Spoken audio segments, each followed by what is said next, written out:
Okay, right now we're going to talk about writing exponential functions when the information you have is from a table.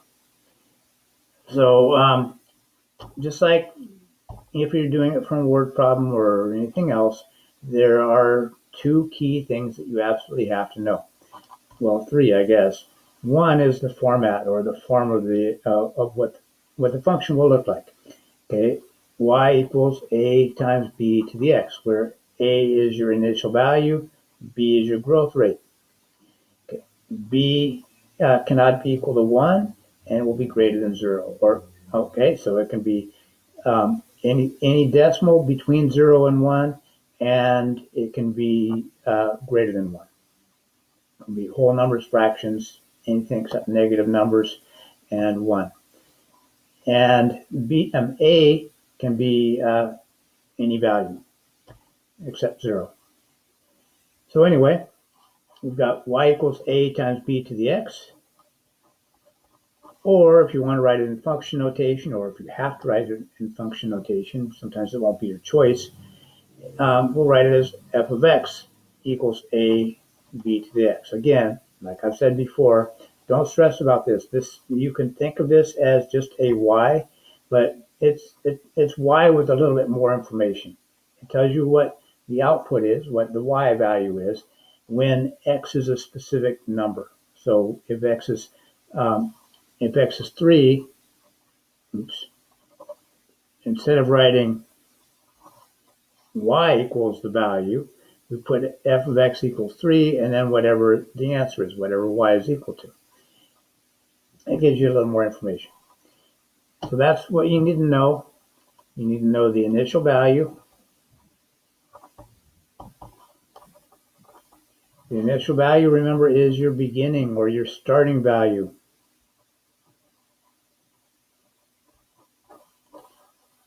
And then your b is your growth rate. So in this case, what your growth rate is, we won't have to worry about a percentage here. We're going to be thinking about it in the same way as the common ratio. So b and the common ratio, they will be the same. So it's the value that you have to multiply each term by to get the next term, the following term. So those are the things you need to make sure you remember. The initial value, which is our starting value, and that's going to be when x is equal to 0. So that's how we're going to define it. So when x is equal to 0, or sometimes you'll have a table where you use t instead of x, and then t is equal to 0. So that would be your starting time. Okay, so let's take a look at this. This is what we've got.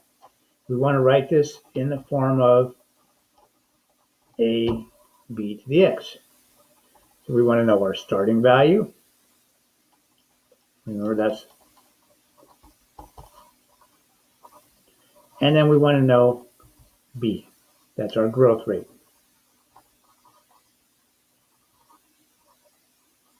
which is the same as our common ratio.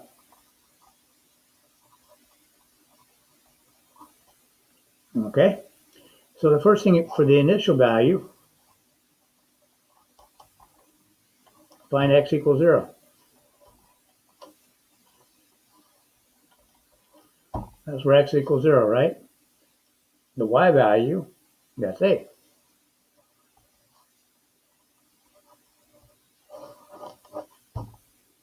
So when you have a table and x is included, finding a is very easy. Sometimes you might have a table where this isn't the case, but for now, this is what we're focusing on. X is equal to 0. The y value, that's your a value. Okay, this is your y-intercept. So your a value is your y-intercept. It's the same thing. So for b, we're going to find our common ratio. And the way you find the common ratio is by dividing. So we're going to divide 0.75 divided by 0.25, or any two consecutive values.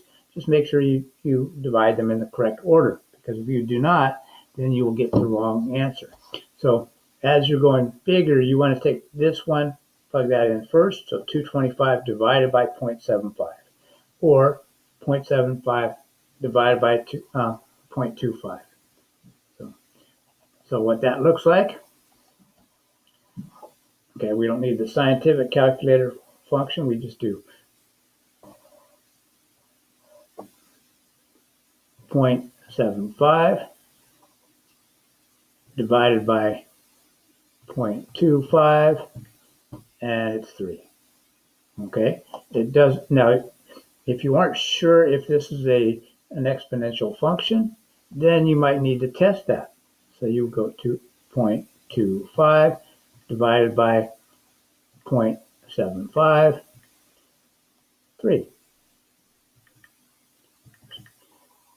6.75 divided by 2.25, 3. So you get the point, right? That's what makes it an exponential function. No matter which two you divide, as long as you're doing it in order and the right, the consecutive values, you're going to get the common ratio, which is, in this case, B, our growth rate or common ratio, is equal to 3. So in order to write this equation, this function is going to be 0.75, because that comes first, times 3 to the x power. There you go.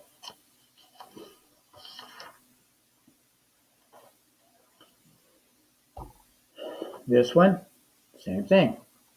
We need to find A. Remember, A is our initial value.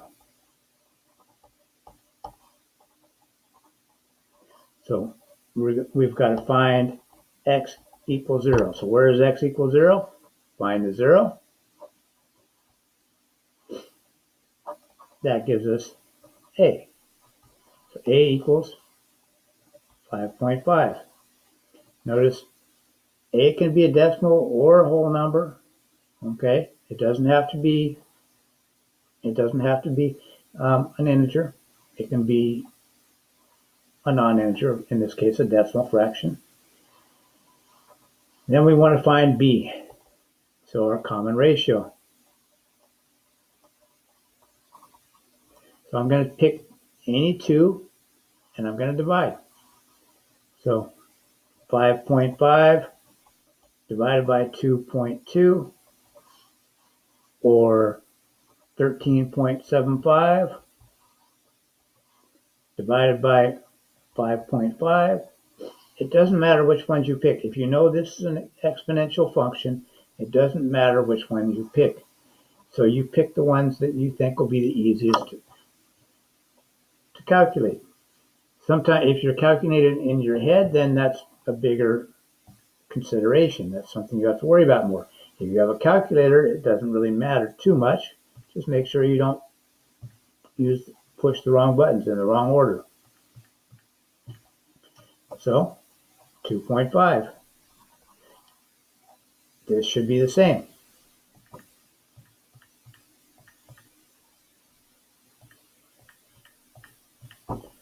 .5.